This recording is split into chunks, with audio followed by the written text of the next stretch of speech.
నమస్తే, welcome to Y news. నేను కళ్యాణి. స్వాగత సుమాంజలి.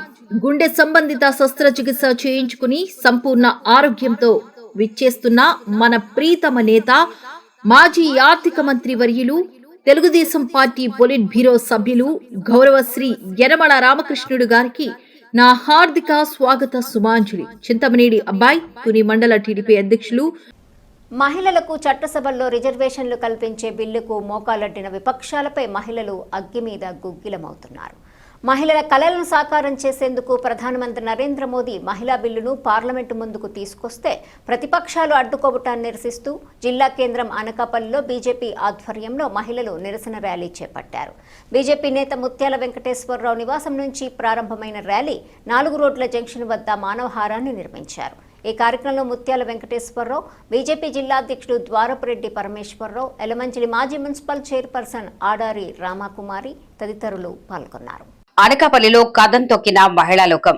ఎంబీఆర్ ఆధ్వర్యంలో భారీ నిరసన ర్యాలీ. అనకాపల్లి జిల్లా రాజకీయ చరిత్రలో ముందెన్నడూ లేని విధంగా ఆదివారం అనకాపల్లి పురవీధులు మహిళా గర్జనతో దద్దరిల్లాయి. కేంద్ర ప్రభుత్వం ప్రవేశపెట్టిన చారిత్రాత్మక మహిళా బిల్లును అడ్డుకుంటున్న విపక్షాల వైఖరిని నిరసిస్తూ బీజేపీ నాయకులు ముత్యాల వెంకటేశ్వరరావు, ఎంవీఆర్ సారథ్యంలో మహిళలు భారీ ఎత్తున కథం తొక్కారు. తమ ఆత్మగౌరవాన్ని చాటుతూ విపక్షాల తీరును ఎండగడుతూ ప్లాకార్డులతో నిర్వహించిన ఈ ర్యాలీ పట్టణంలో ప్రధాన ఆకర్షణగా నిలిచింది. ఎంవీఆర్ నివాసం నుండి ప్రారంభమైన ఈ భారీ ర్యాలీ 4 రోడ్ల జంక్షన్ మీదుగా రింగ్ రోడ్డు వరకు సాగి తిరిగి 4 రోడ్ల కూడలికి చేరుకుంది. ఈ సందర్భంగా సుమారు 1000 మందికి పైగా మహిళలు రహదారిపై మానవహారంగా ఏర్పడి కాంగ్రెస్ పార్టీ మరియు ఇతర ప్రతిపక్షాల వైఖరిని ముక్తకంఠంతో నిరసించారు. మహిళా సాధికారత, బీజేపీ ప్రాధాన్యత అనే నినాదంతో చట్టసభల్లో మహిళా రిజర్వేషన్ల ఆవశ్యకతను ప్రజల్లోకి బలంగా తీసుకెళ్లారు.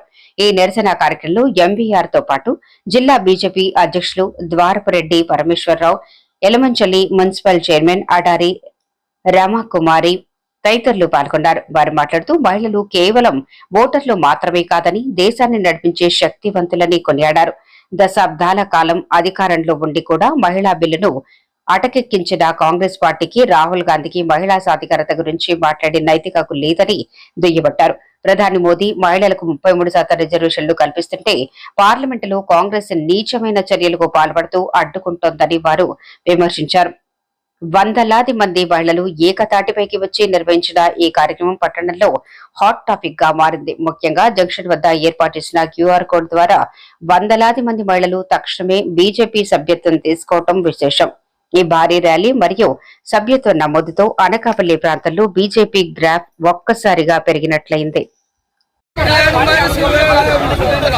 నరేంద్ర మోడీ గారి నాయకత్వం, కాంగ్రెస్ మిత్రపక్షం, మహిళా బిల్లు తోట్లు పరిచిన కాంగ్రెస్ మిత్రపక్షం ఈ రోజు వంటగది నుంచి అంతరిక్షం వరకు మహిళలందరూ ఎదుగుతూ ఉంటే అన్ని రంగాల్లోనూ స్త్రీలందరూ కూడా ముందంజలో ఉంటే చట్టసభలో కూడా ముందంజలో ఉండాలని నరేంద్ర మోడీ గారు ఈ బిల్లును తేవడం జరిగింది.